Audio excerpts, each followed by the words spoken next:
But let me go to our Abuja studio where Paul James has since joined us. He's a program officer with Yaga Africa, one of our partners right here. Thank you so much. It's good to see you, Paul. The trends and the patterns are changing so fast and rapidly on the ERAD. What do you make of the progress so far as far as the results that have been declared? It's Sunday, 24 hours since the election was conducted. Well, Sharon, thank you for the invitation. I think I expected that this would go faster than the presidential election, given the level that the election is happening at the state level. But, I mean, we waited until this afternoon before the results from the local government started trickling in. Of course, we also anticipated or expected that there could be upsets based on what we saw from the presidential election, but perhaps maybe the time that the politicians had between the presidential and the gubernatorial election, maybe the extension of the election days by INEC could have helped some of them. I see some of them gaining grounds from what we are beginning to see across the state so far. But then the results are still coming in based on what I'm also seeing. The analysis also already going on with at the channels TV. We are keeping an eye on this. At the ERAD data interface, as of this afternoon, we also started collecting the results from the local government levels.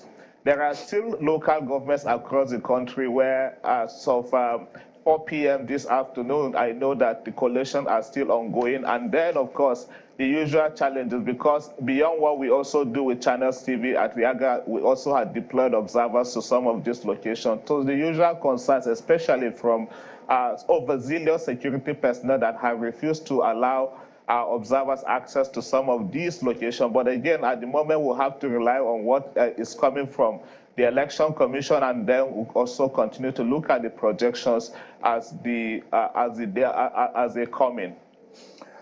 So, Paul, give us an understanding about the situation with the IREF portal. That generated a lot of controversies. A lot of Nigerians talked about it.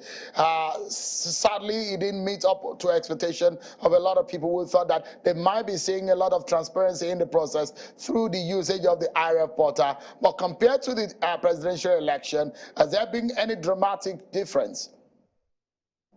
Of course, INEC, for me, it was a shocker, a surprise with what I saw from yesterday through to also this afternoon. A significant improvement over what we saw from the presidential election. If Nigerians logged onto this portal, now you begin to see that most of these results have streamed in across the state. Most of the results have streamed in as of 3 p.m., 4 p.m. Like I said, you will see the results in their numbers. So significantly more than what we saw in the presidential election, that it took close to 2 weeks for INEC to be able to populate or upload some of these results. So I think I'll give INEC a pass mark. It has redeemed itself. And then, of course, what remains is to begin to see the quality of some of these results that have been uploaded. We are reviewing this as they come in at the ERA data center, because if you recall the last time, there were concerns about some of these results that were blurry, or some of these that were uploaded were selfie images of some of the INEC officials at the collation centers. But so far, all I can say is that the results have been coming in, and we are very happy and very impressed with what INEC had done so far. Paul, if you look at what we can see, 406 local government area results so far on our ERAD board, and out of the 614 local government areas, and we can see here, Jide, look at the map. Abia, from what we can see here, the results that are coming is turning yellow. That is the only Labour Party presence that we have seen so far on this map. And if you look at it, look at how this part is been going in the way of the APC, this way also in the way of the APC, and this other part, except for Kano and Zamfara, this most part, APC seem to have done something that we really do not understand, because this map of Nigeria, according to governorship election and how the governors are holding the state by political parties, is very much different from this. Very much different. Before we go to the history, let's look at Abia in the southeast. Shown during the presidential election, across the 5 states in the southeast, the Labour Party won all the states. For this gubernatorial election, out of those 5 states, we're only having elections in 3 states. We're having elections in Abia, we're having elections in Ebonyi, we're having elections in Enugu. We're not having governorship elections in Anambra and Imo. I repeat, out of the 5 states shown in the southeast, the Labour Party won all those states in the presidential election. For the gubernatorial election, only 3 out of these 5 states are up for votes: Abia, Enugu, and Ebonyi. It will be interesting to find out if these states will vote the way they did during the presidential election, or if these states will go the PDP way, or will they go any other party's way. Only the results, only the people that have voted will influence and determine what the eventual results will happen in the southeast. However, here's what we need to know, Sean, and one thing that is almost certain is that the trends will change. What do I mean by the trends will change? During this time in 2015, when the elections happened, the governorship elections happened across the 28 states. The APC won 20, the PDP won 8. That was in 2015. That did not remain the same in 2019. In 2019, out of these 28 states, the APC won 15, the PDP won 13. And so going into this election, people expected that we'll still have those 15 APC states that won in 2019 and the 13 PDP states that won in 2019. But that has changed, and that's because Cross River and Ebonyi, who were PDP and who were PDP moved control states, they moved to the APC. They moved to the APC. So we no longer have 15, 13. Now we have 17, 11. So one thing is certain. Going into these governorship elections, 17 of those states are controlled by the APC, 11 are controlled by the PDP. Well, what is sure is that by the time all these results are concluded, there's a very low probability that the states will remain the same. Some parties would have won other places that they didn't win, and we'll find out if there'll be a new party in the system. Prior to now, only 2 parties, APC, PDP, 2015, APC, PDP, 2019. Will it still be APC, PDP? It's not looking so, Jide, because if some of these results are anything to go by, for example, in Abia State that is turning yellow for the first time in the history of that state, the PDP has controlled Abia State. If all of the figures are totally announced with what our ERAD is telling us, the Abia State is turning in the way of the Labour Party. And if anything is going to go going by what we're getting in Kano, NNPP seems to be carrying the day until we have the final figure.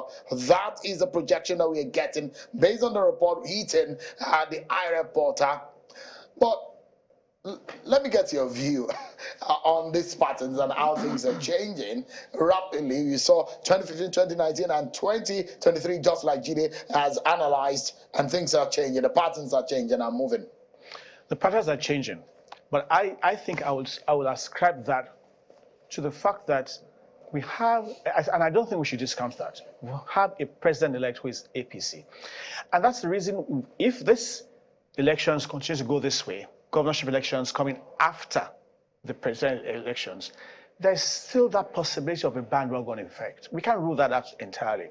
But aside from that, we're talking about Abia State and the possibility of Labour Party getting that. Well, if they do, it will be quite out of sync with the other states in the southeast, which they haven't been able to get yet.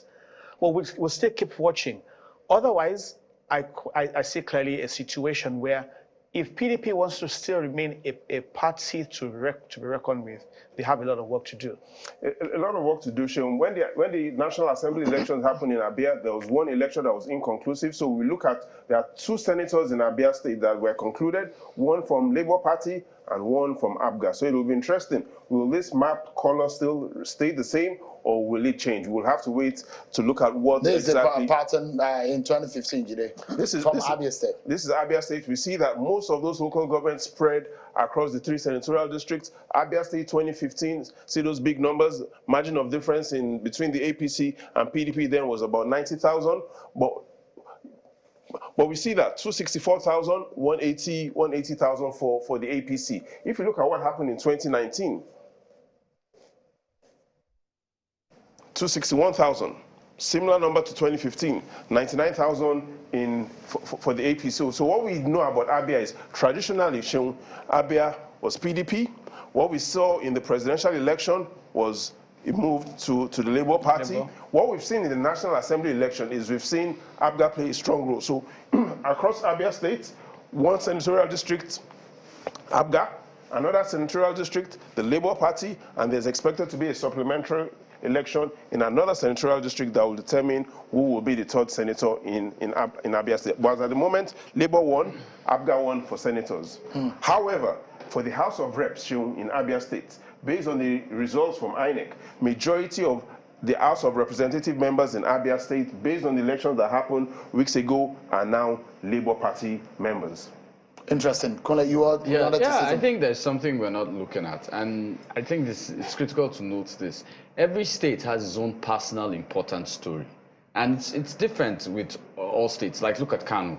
Kano is coming from an incumbent APC, and that, of course, a strong man in Kano wanted to run for president or ran for president under the NPP. We should note that a lot of people decamped into this party, and a lot of Kano's political structure is part of this party. Hence, what we're seeing in Kano State. Abia, I think what's happening in Abia is reminiscent of what happened in Nigeria in 2015 against the PDP, where a party has held power since 1999, and they've not really seen the dividends of democracy. And right now, the people are going volatile. If you look at the way the opposition is even taking assembly seats, it's breaking between Labour and APCA. And then now with the gubernatorial going towards Labour Party's way. So it's showing that the people are probably taking a stand against bad governance. So I think every state has its individual personal story. That's one perspective. Another perspective, I told you there are two big numbers. One big number is 17. 17 states will have new governors. The second big number is 11 sitting governors are going to be returning. Now, what we are saying is across the 17 states that we're going to be having new governors, 10 of those states are in northern Nigeria, 7 of those states are in southern Nigeria. Out of the 7 states in southern Nigeria, 4 of those states are in the south-south, Rivers, Delta, Akwa Ibom, Cross River.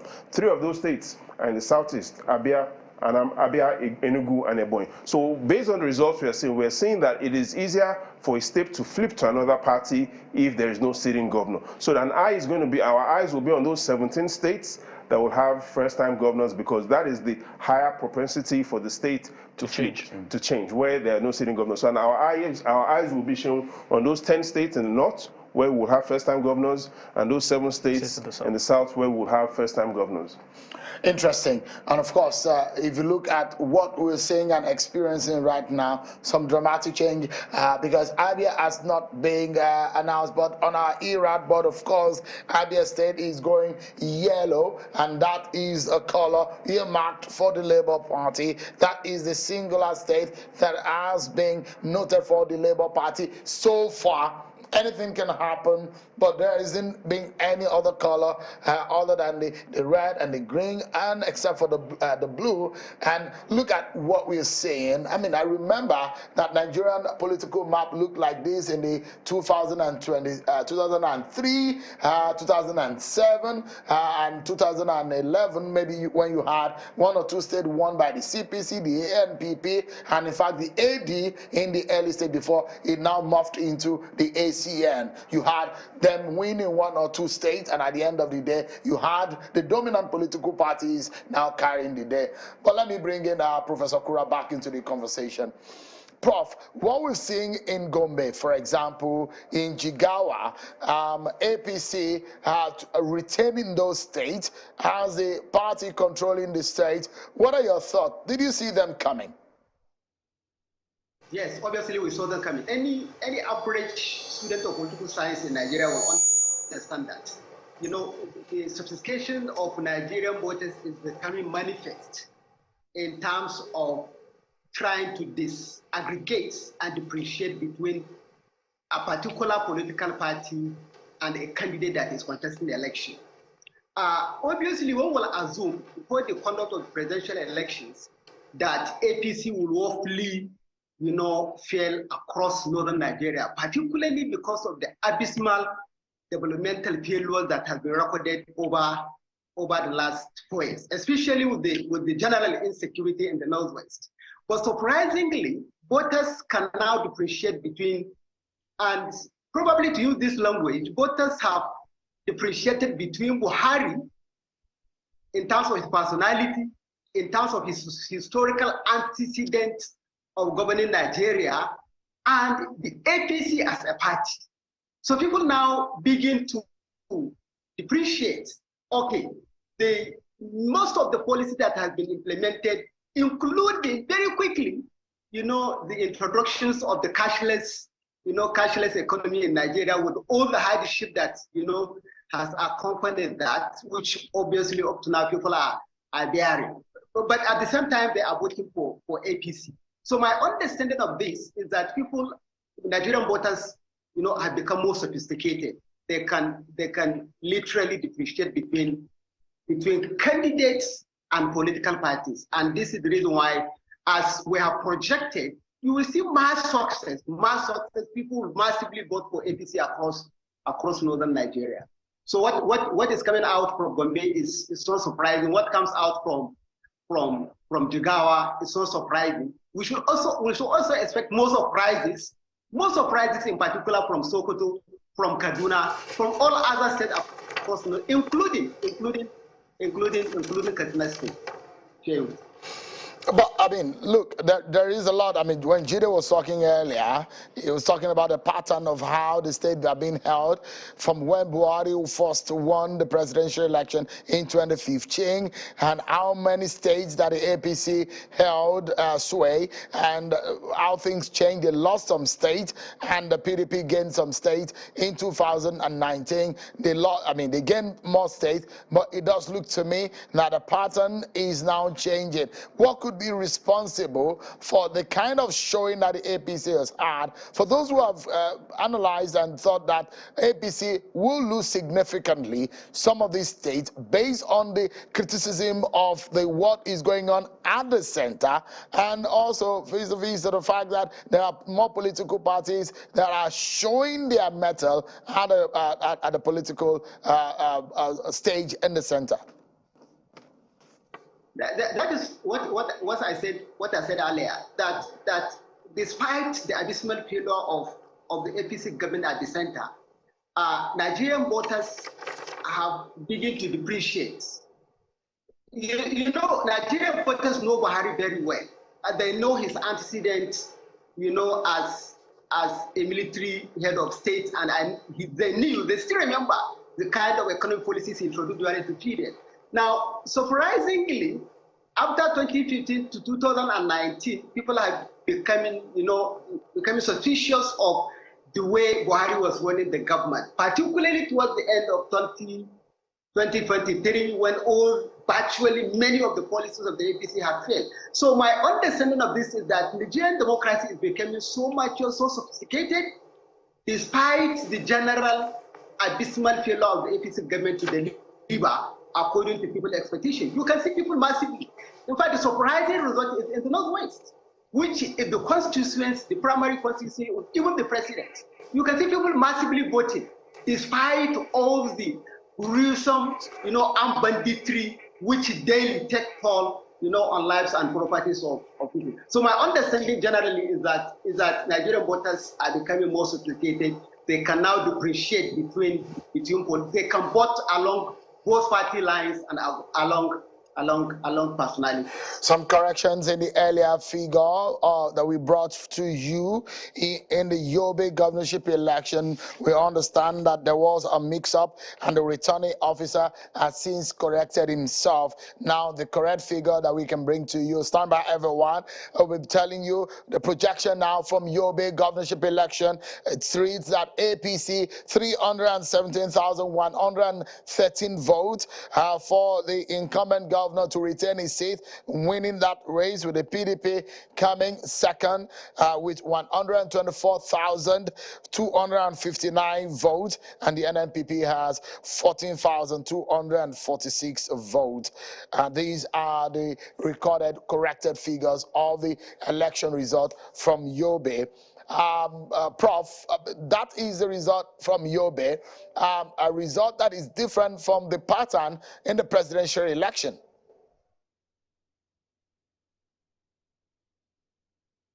You know, you alluded earlier to the fact that he was a former interim, national chairman of the AP. So it's not surprising. But despite the fact that, during the presidential election, Yobe people voted for Atiku, that is obvious. And that reflected the kind of result that we have gotten, in Oyo State and other states.